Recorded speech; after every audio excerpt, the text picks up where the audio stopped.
अगर आपकी गर्दन में दर्द रहता है, अकड़न रहती है, अगर आपके हाथों में सुन्नपन या झंझनाहट की शिकायत होती है, तो ये सिम्टम सर्वाइकल स्पॉन्डिलाइटिस के हो सकते हैं दोस्तों। तो सर्वाइकल स्पॉन्डिलाइटिस क्या होता है, क्या सिम्टम होते हैं उसके, किस कारण से सर्वाइकल स्पॉन्डिलाइटिस की प्रॉब्लम होती है, और साथ में जानेंगे कुछ होम्योपैथिक मेडिसिन के बारे में भी और उसकी सावधानियों के बारे में जानेंगे। अगर आपको सर्वाइकल स्पॉन्डिलाइटिस की प्रॉब्लम हो गई है तो आपको क्या क्या सावधानियां रखनी चाहिए। तो बने रहिए मेरे साथ इस वीडियो में दोस्तों, इसे पूरा देखें, ये आपके लिए बहुत इन्फॉर्मेटिव है। और अगर पहली बार मेरे चैनल में आए हैं तो इसे सब्सक्राइब भी जरूर कर लीजिए, क्योंकि मैं ऐसी वीडियोस बनाती रहती हूँ। तो चलिए शुरू करते हैं दोस्तों। मैं डॉक्टर कामनी आपका बहुत बहुत स्वागत करती हूँ। हमारी गर्दन का मेनली दो काम होता है, एक तो फ्लेक्सिबिलिटी मैनेज करना, दूसरा वेट मैनेज करना। फ्लेक्सिबिलिटी जैसे हम मूवमेंट करते हैं लेफ्ट या राइट में देखना, और वेट मैनेज करना जैसे हमारे सिर का जो भार होता है उसको मैनेज करने का काम होता है। इसके लिए हमारा जो नेक होता है दोस्तों, जिसकी बोन्स को हम सर्वाइकल कहते हैं, और ये 7 भागों में इसकी जो बोन्स होती हैं वो 7 भागों में बटी होती हैं, जिसे C1 से C7 कहते हैं दोस्तों। और ये जो बोन्स होती हैं इनके बीच बीच में डिस्क पाई जाती है, जो बहुत ही फ्लेक्सिबल होती है, जिसकी वजह से हमारा नेक का मूवमेंट होता है। इसके साथ में दोस्तों बहुत सारी मसल्स पाई जाती हैं जो हमारे गर्दन के चारों तरफ होती हैं, जो हमारी बोन्स को, जो नेक की बोन होती है उसको स्ट्रेंथ प्रोवाइड कराती हैं। और मसल्स के और बोन्स के बीच में लिगामेंट पाए जाते हैं, जो दोनों को एक दूसरे से अटैच करके रखते हैं दोस्तों। गर्दन में दर्द मेनली 2 रीजन होते हैं, एक तो मसल्स का बहुत ज्यादा ओवर यूज होना, दूसरा हमारी जो गर्दन होती है जिसमें बीच बीच में डिस्क पाई जाती हैं उसमें अगर कोई प्रॉब्लम आ जाती है। तो मसल्स का ओवर यूज के बारे में अगर हम डिटेल में बात करें तो जो हमारी मसल्स होती हैं, जो हमारी गर्दन की, नेक की जो बोन्स होती हैं उसको स्ट्रेंथ प्रोवाइड कराती हैं, जो हमारे मूवमेंट में भी हमारा बहुत हेल्प करती हैं। तो जब हम लंबे समय तक किसी एक ही पोस्चर में रहते हैं, जैसे हम बहुत लंबे समय से 3-4 महीने या कई सालों से हम अगर लगातार, जैसे हम टीवी देख रहे हैं और टीवी हमारी जो आई लेवल है उसके ऊपर है, तो हमें अपनी गर्दन को ऊपर की तरफ करके देखना पड़ता है। या बहुत सारे लोग ऑफिस में काम करते हैं, लैपटॉप में या कंप्यूटर में काम करते हैं, उनको अपनी गर्दन नीचे करके काम करना पड़ता है। या कई लोग आजकल मोबाइल बहुत ज्यादा यूज करते हैं, तो 2-2, 3-3 घंटे लगातार एक ही पोस्चर में लेके मोबाइल का यूज करते हैं। तो जब लगातार किसी एक मसल्स में बहुत ज्यादा ओवर यूज हो जाता है उस मसल्स का, तो वहां पे धीरे धीरे पेन रहने लगता है, और वो पेन धीरे धीरे क्रॉनिक हो जाता है। तो ये रीजन होता है गर्दन में दर्द होने का। दूसरा रीजन होता है दोस्तों जो डिस्क होती है, जो हमारी गर्दन होती है उसके बीच बीच में डिस्क पाई जाती हैं, और उसका जो काम होता है वो मैनेज करता है कि हमारी जो 2 बोन्स हैं वो आपस में टकरा ना पाए, हमारी मूवमेंट में कोई दिक्कत ना हो, जितने झटके होते हैं इन सब चीजों को मैनेज करने का काम करता है। जब जो डिस्क होती है, जब उसकी फ्लेक्सिबिलिटी कम होने लगती है, तो जो बोन्स होती हैं वो आपस में टकराने लगती हैं, जिसकी वजह से भी गर्दन में दर्द रहने की शिकायत होती है। कई बार ये ओल्ड एज में भी, ज्यादातर लोगों को ओल्ड एज में ये देखा जाता है कि जो डिस्क होती है उसकी फ्लेक्सिबिलिटी बहुत कम हो जाती है।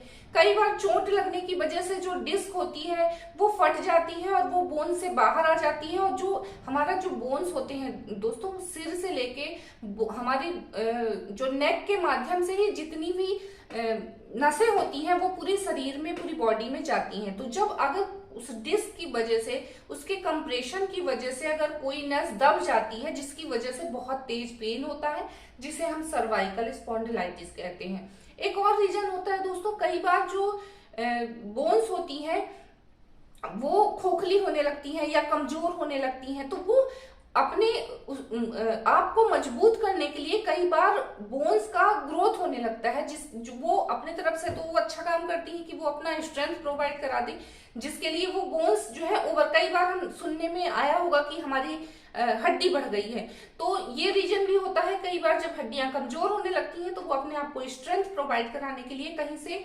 ओवर ग्रोथ करने लगती हैं, तो उसकी वजह से भी कंप्रेशन होता है, नसें दबती हैं, और जो सर्वाइकल स्पॉन्डिलाइटिस की प्रॉब्लम है वो भी हो जाती है। इसके सिम्टम के बारे में बात करें तो इसके सिम्टम बहुत इजी हैं, आप आसानी से समझ सकते हैं कि आपको सर्वाइकल स्पॉन्डिलाइटिस की प्रॉब्लम है दोस्तों। इसमें जो है पेन आपकी गर्दन के पीछे वाले एरिया में पाया जाता है, पूरा इस एरिया में पेन रहता है। धीरे धीरे वो पेन बढ़ते बढ़ते आपके शोल्डर में फैल जाएगा और उसके बाद वो धीरे धीरे आपके पूरे हाथों में, फिंगर तक पहुंच जाता है।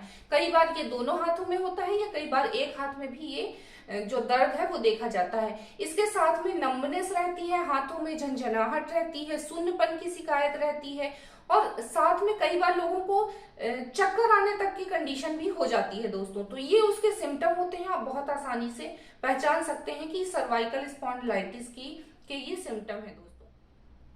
इसके कारण के बारे में बात करते हैं तो मैंने जैसा आपको बताया ही है कि ये इसके मेनली दो कारण होते हैं। एक तो जब आपकी मसल्स में ओवर यूज हो जाती है आपकी मसल, तो बहुत लंबे समय तक उसमें पेन रहता है, वो धीरे धीरे क्रॉनिक में कन्वर्ट हो जाता है उसका पेन। और दूसरा, जब आपके डिस्क में प्रॉब्लम हो जाती है कि जो बोन्स के बीच के डिस्क होती हैं, जब उसमें जो आपकी नसें होती हैं जब वो कंप्रेस होने लगती हैं किसी भी वजह से, चाहे वो आपकी बोन्स हो चाहे वो आपका डिस्क हो, तो जब वो डिस्क जो है उसकी फ्लेक्सिबिलिटी खत्म हो जाती है या कई बार बोन्स ओवर ग्रोथ हो जाती हैं या चोट की वजह से या ज्यादातर आपका गलत पोस्चर की वजह से, तो जब नसें दबने लगती हैं तो उसकी वजह से सर्वाइकल स्पॉन्डिलाइटिस की प्रॉब्लम हो जाती है दोस्तों।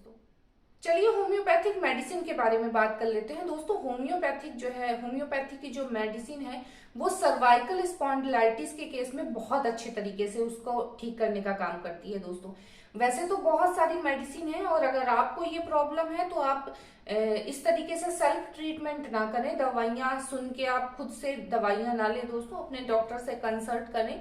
मैं सिर्फ आपके नॉलेज के लिए आपको यहाँ पे कुछ दवाइयां और साथ में उसके जो की सिम्टम्स है वो बताती हूँ आपको दोस्तों। सबसे पहली मेडिसिन है ब्रानिया एल्बा, 30 पोटेंसी में ले सकते हैं दोस्तों। अगर आपका जो दर्द है वो मसल्स पेन है, वो मसल्स के ओवर यूज की वजह से आपके जो गर्दन का मसल्स है और बहुत लंबे समय से वो दर्द महीनों से बना हुआ है, तो उस कंडीशन में और जब आप आराम करते हैं तो वो दर्द ठीक हो जाता है और जब आप मूवमेंट करते हैं तो धीरे धीरे वो दर्द बढ़ता जाता है दोस्तों।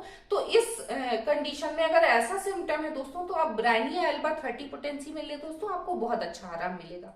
दूसरी दवा है दोस्तों कालमिया लैटिफोलिया, इसको भी आप 30 पोटेंसी में ले सकते हैं। अगर आपको ऐसे सिम्टम मिल रहे हैं कि आपका जो दर्द है गर्दन का वो आपके हाथों तक आ गया है, आपके फिंगर तक आ गया है, बहुत ज्यादा आपके हाथों में दर्द हो रहा है, झंझनाहट हो रही है, नंबनेस है, तो उस कंडीशन में दोस्तों आप ये मेडिसिन लेंगे 30 पोटेंसी में तो आपको बहुत अच्छा आराम मिलेगा।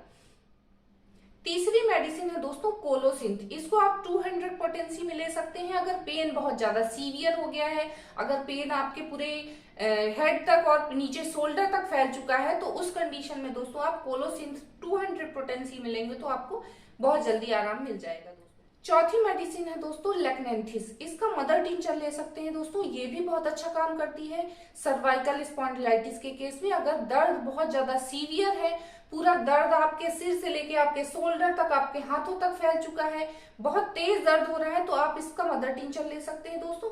और मदर टिंचर लेने का जो तरीका होता है वो हल्के गुनगुने पानी में आप उसकी 15 से 20 बूंद ले सकते हैं। अगर बहुत सीवियर पेन है तो आप दिन में 3 बार लें और जब दर्द थोड़ा सा कम हो जाए तो आप उसे सुबह शाम कर सकते हैं दोस्तों। इसके अलावा भी बहुत सारी मेडिसिन है दोस्तों जो सिम्टम के अकॉर्डिंगली ही प्रोवाइड की जाती हैं। जब पेशेंट अपनी सिम्टम बताता है उसके अकॉर्डिंग ही आप ट्रीटमेंट किया जाता है और मेडिसिन प्रोवाइड की जाती है दोस्तों।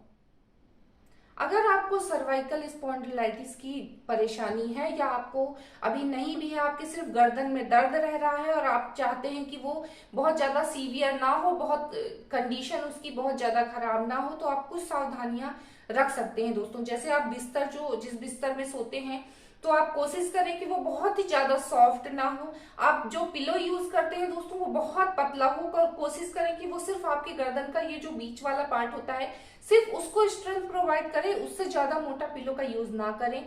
अगर आप लगातार कई घंटों तक आप अगर बैठ के आपका काम करने का बैठ के ऑफिस या कहीं पे भी आप अगर लगातार बैठ के काम करते हैं तो आप कोशिश करें कि आप आधे घंटे में या 1 घंटे में उठ के 5 से 10 मिनट का आप वॉक कर लें, वो बहुत जरूरी होता है। और साथ में आप बैठे बैठे ही एक्सरसाइज कर सकते हैं। नेक का जो सर्वाइकल के लिए एक्सरसाइज आती है दोस्तों वो आप चेयर में भी बैठ के हर 15 से 20 मिनट में आप मूवमेंट कर सकते हैं, वो एक्सरसाइज कर सकते हैं। उससे भी बहुत अच्छा रिलीफ मिलता है दोस्तों। तो ये छोटी छोटी सावधानियां हैं, अगर आप इनका ध्यान रखेंगे तो आपका जो गर्दन का दर्द है वो ठीक हो जाएगा और ये जो कंडीशन है ये बहुत ज्यादा सीवियर नहीं हो पाएगी। आज की वीडियो में बस इतना ही दोस्तों। खुश रहें, हेल्दी रहें। नमस्कार।